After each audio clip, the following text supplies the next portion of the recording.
Let's talk about something every real-world Rust program eventually needs to do: reading and writing files.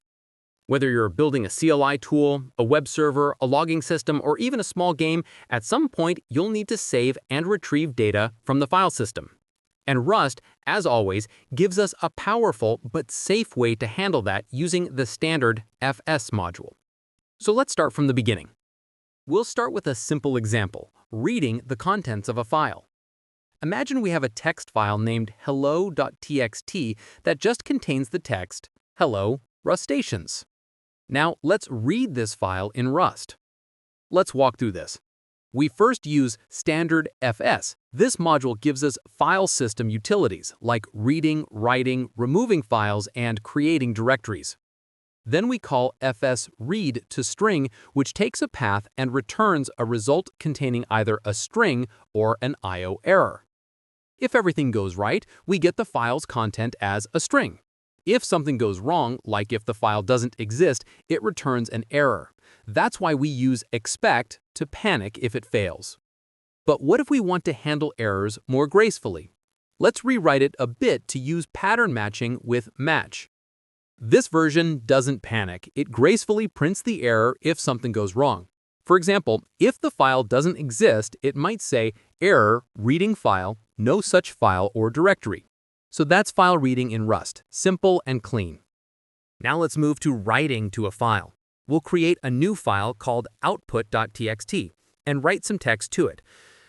This line, fsWrite, creates the file if it doesn't exist, overwrites it if it does, and writes the given data into it.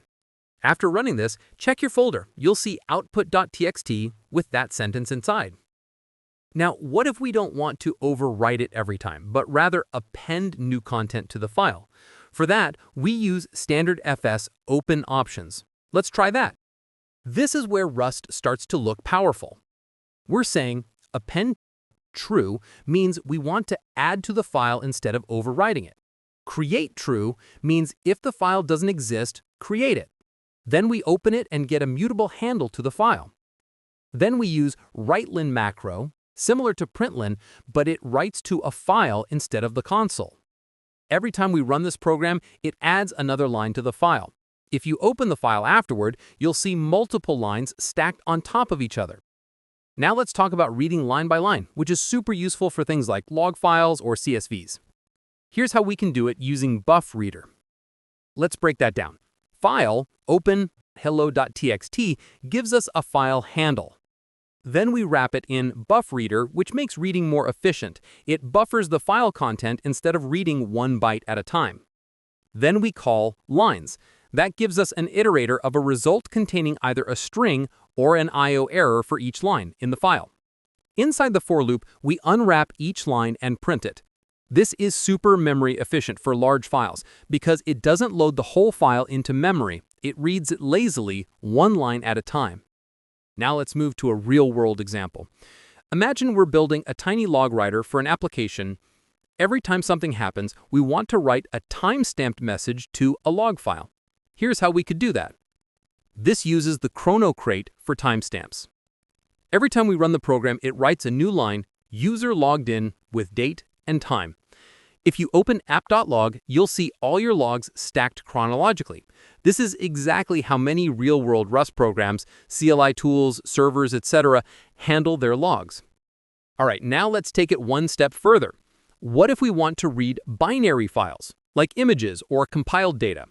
Rust's fsRead reads raw bytes, not strings. For example, this returns a vector of bytes instead of a string. That's exactly what you would need for working with binary formats or network buffers. And if we want to write binary data, here's how we can do that. We first defined a vector of bytes containing the ASCII values for the word Rust. Then we use the standard library's fsWrite function to synchronously create or overwrite a file named binary.txt and write those bytes to it.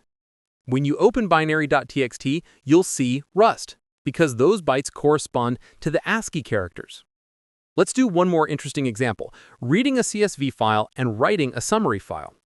We'll read a CSV file named data.csv like this.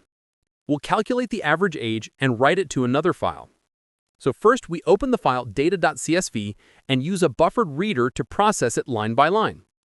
Then we iterate through the lines, skipping the first one as a header, then splits each subsequent line by the comma delimiter, attempting to parse the value in the second column, index 1, as an age. If the parsing succeeds, it adds the age to a running total and increments a count.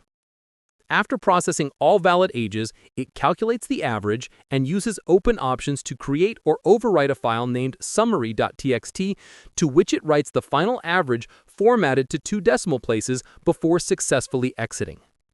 Run this, and it'll create a summary.txt that says average age is 30. This is a fantastic example of real-world file I/O, reading structured data, processing it, and writing results. Rust's file I/O system gives you both safety and flexibility, which is rare. You never have to worry about data races or dangling pointers, and at the same time, you get low-level control when you need it.